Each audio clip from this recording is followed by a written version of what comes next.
But can you just briefly tell people what your area is, where your district is? So for anybody coming on, we are speaking with Senator Shevrin Jones. He is a Florida senator. And I know that you're Miramar and south of that, but can you describe where you are? Sure, absolutely. So I represent Miramar. I represent Pembroke Pines, Pembroke Park, West Park, Miami Gardens, Opelika, and the unincorporated areas of Miami-Dade County, which is in the north part.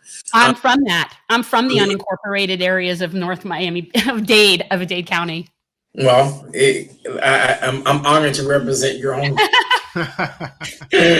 So that's my area, and so but that's why I go hard for that area. Just know that Miami Gardens, for instance, just recently. So today I probably was, and this is the progressive me coming out. I was a Lone Ranger in the whole Elon Musk coming to wanting to dig this tunnel for traffic, and I'm like, yeah, that's cool. I'm like, that's not a good idea. I think we need to definitely go a different route, knowing that in the next 20, 30, 40, 50 years, Florida's going to be South Florida's going to be underwater. Why are we not talking about how we're going to replace old pipes? Why are we not talking about? So those are my areas. I just went off on a tangent for 2 seconds, but. No, it's good. And this might be a very strange question, but how have you felt in terms of switching over from the House to the Senate, and what's that been like for you up there?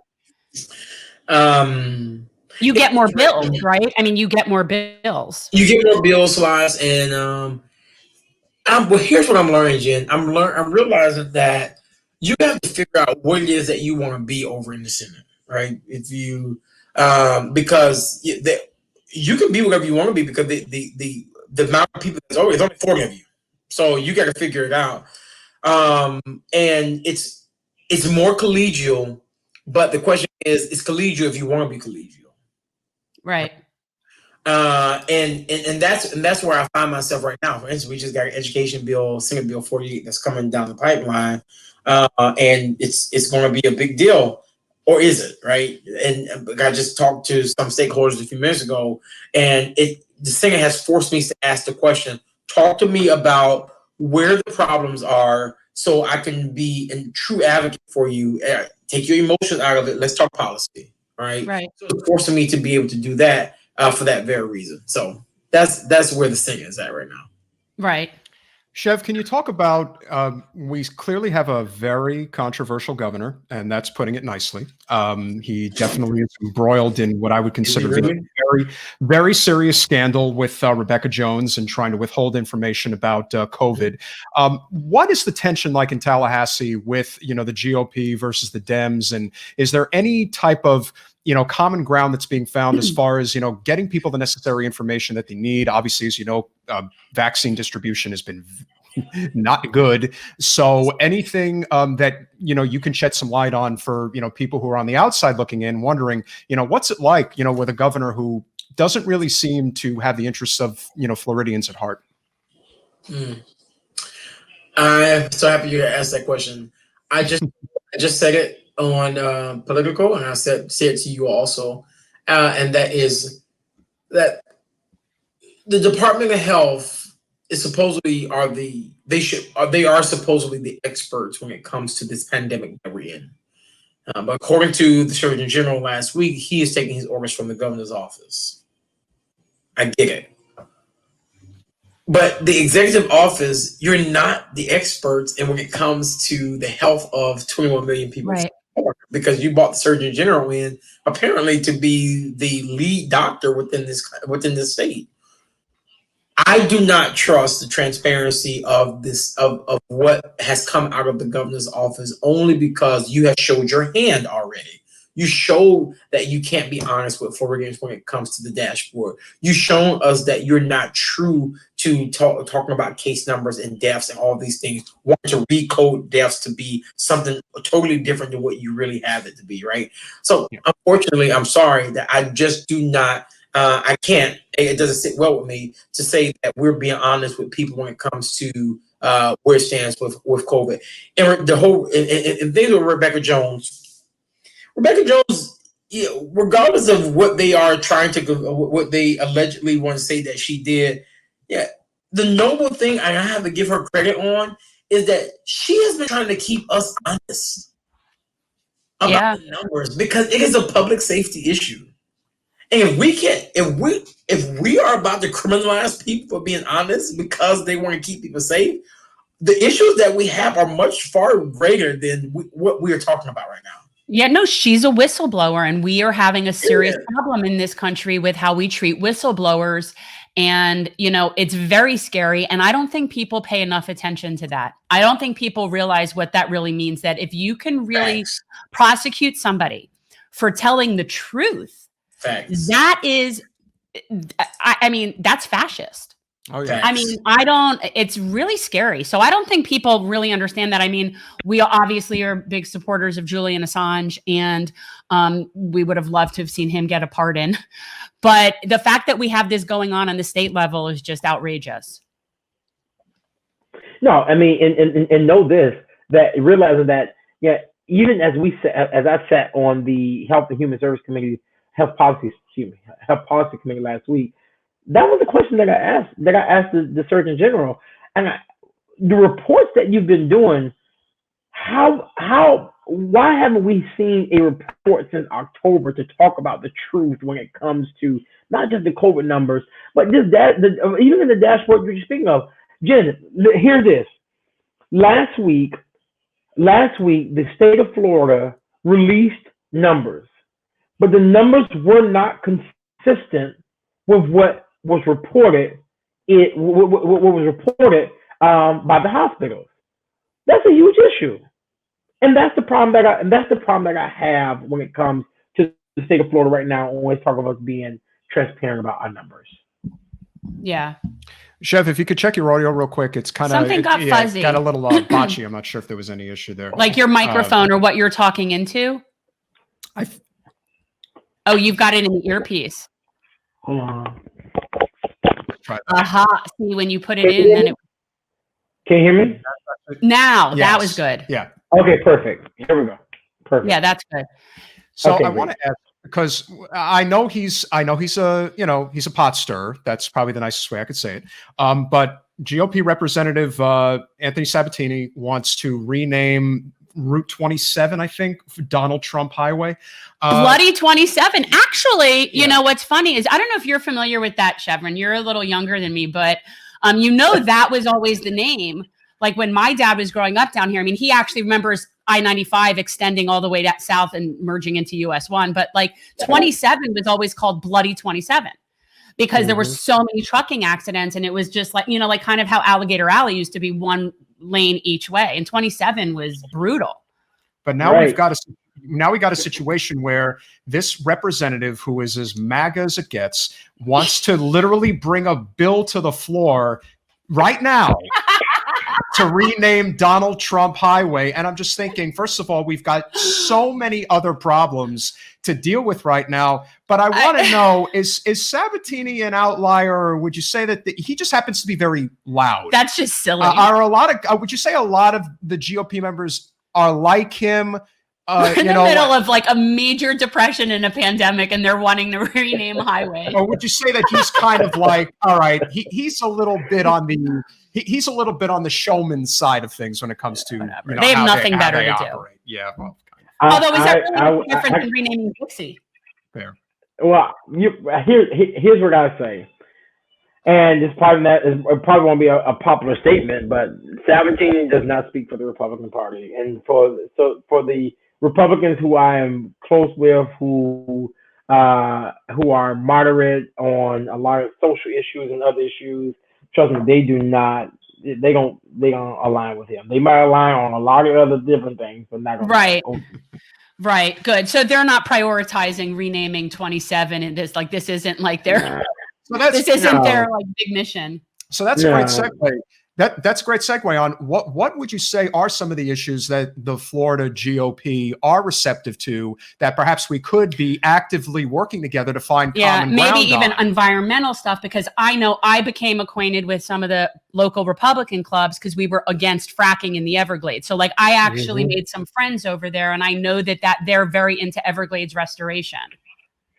So I'll be honest with you. Two things what Jen, you just said. One of them that we can work together on: environmental issues. Yes, it is a big factor because, truth be told, Republicans here, well, those who are the smart Republicans who are thinking with financial sense, they understand that if we don't take care of our environment, we lose dollars from that because no one will want to travel because of it. We get it, right? Even criminal justice, but then the second thing is criminal justice. Yeah, the criminal justice reform is another thing that Republicans we work together on. But, and I've said this with my colleagues before, I'm happy that you want to get people out of jail, but if you're not going to rehabilitate and make sure that they don't recidivize, that's the problem.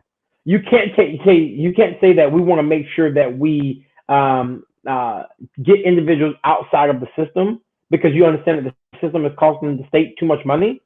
But when they come out, you're not giving them the opportunities. Well, you're really not solving the issue because those people are going right back into the system.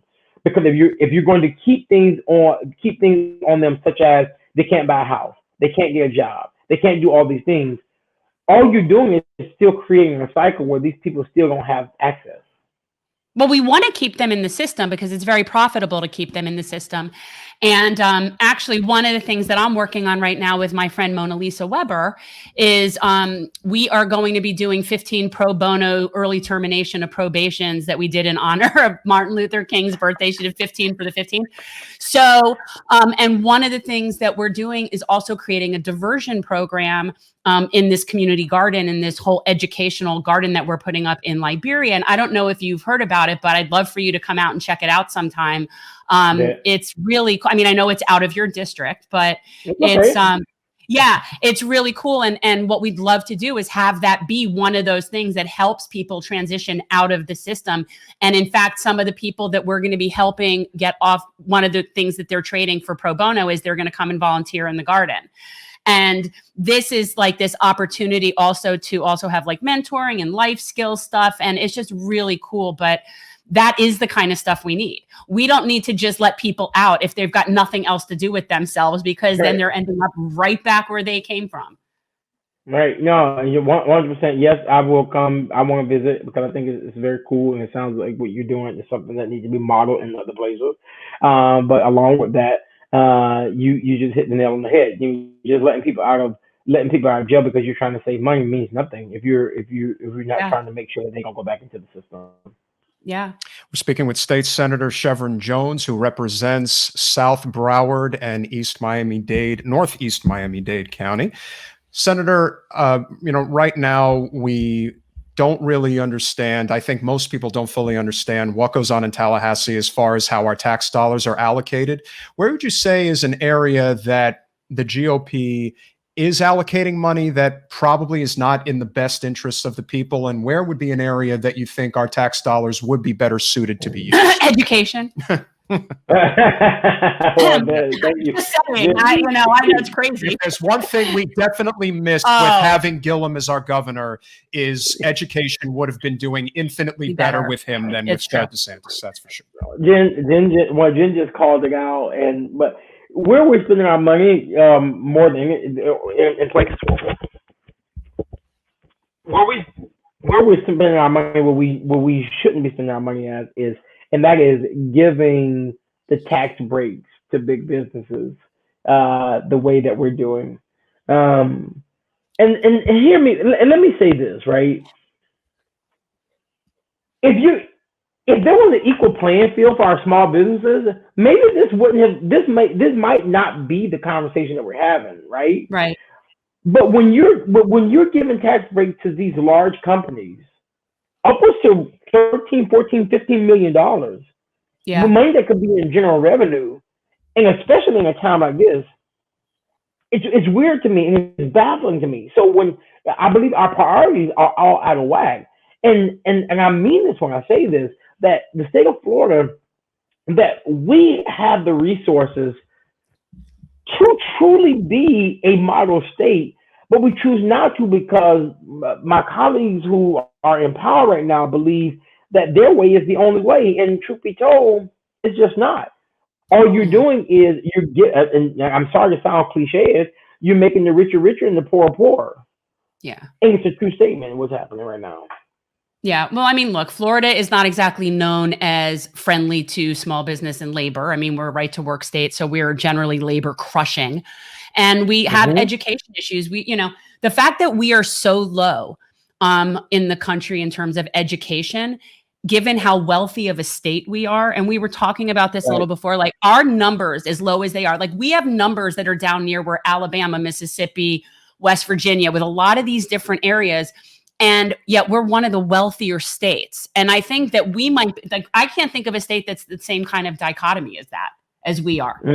I can't. Is there a state that is as wealthy as we are and yet as bottom barrel as we are? I mean, it's pathetic. No, but we are in a situation where we're a state that I think is ground zero for true economic populism. Yes. A lot of people are just desperate. That's why so many Floridians, flock to Trump because of his false message. But it was a populist message. The reality is we're not only are we a right to work state, but we're a state that's driven by tourism and the hospitality industry.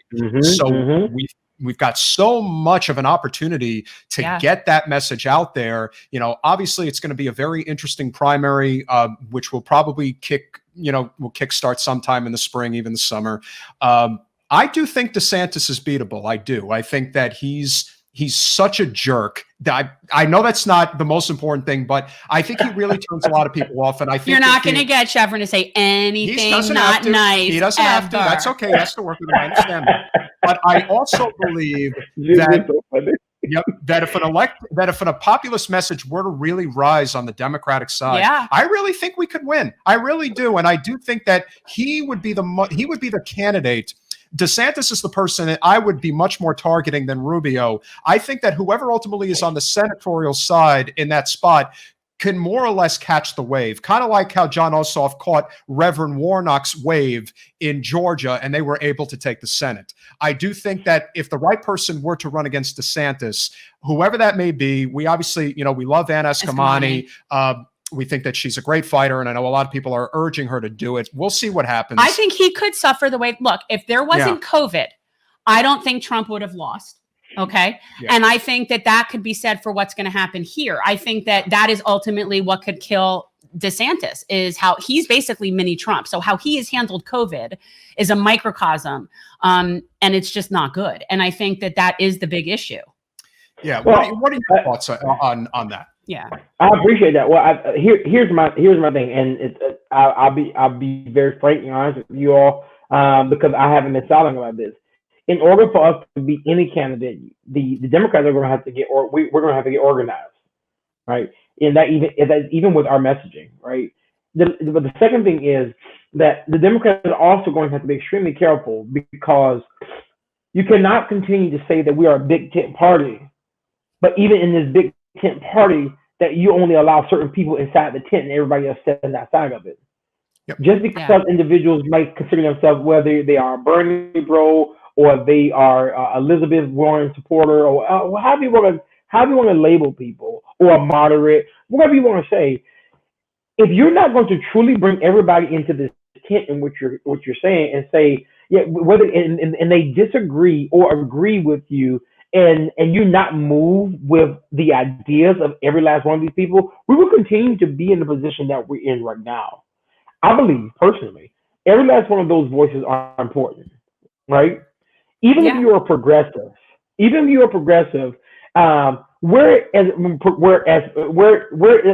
in all of the progressive values where we might disagree with the moderates are.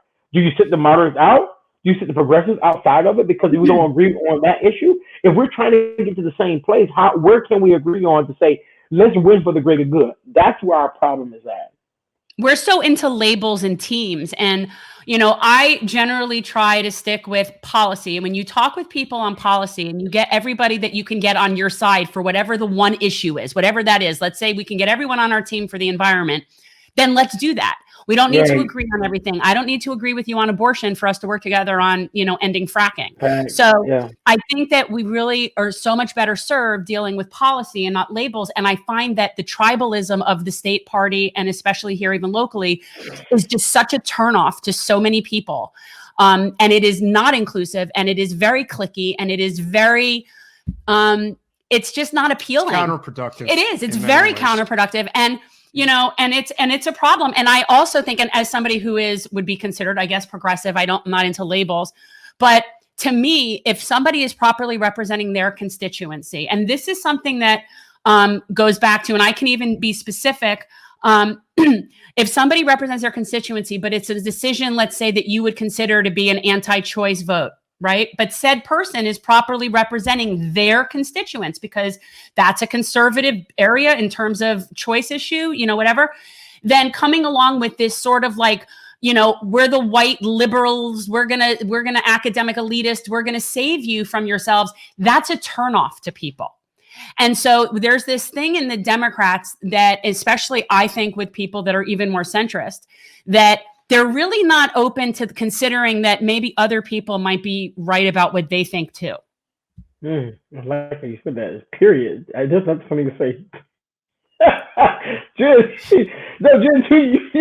you said that there's nothing for anyone else to say. I think that's where we're at. And someone in the comments just said something. Everyone wants to label everyone else and has different definitions of those labels. Yeah, I think it's a true statement. It is a true statement. Yeah, and the truth is that we're all labeling each other as to our understanding of what that label is, when no one's getting clarity of the label. And so therefore everyone's walking away or walking the street with that idea of what they believe it is, and no one's getting understanding of none of it. And then, of course, thanks for watching.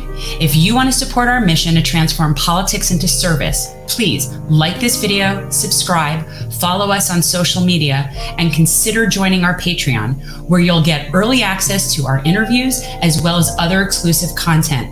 Links are in the description. Peace out.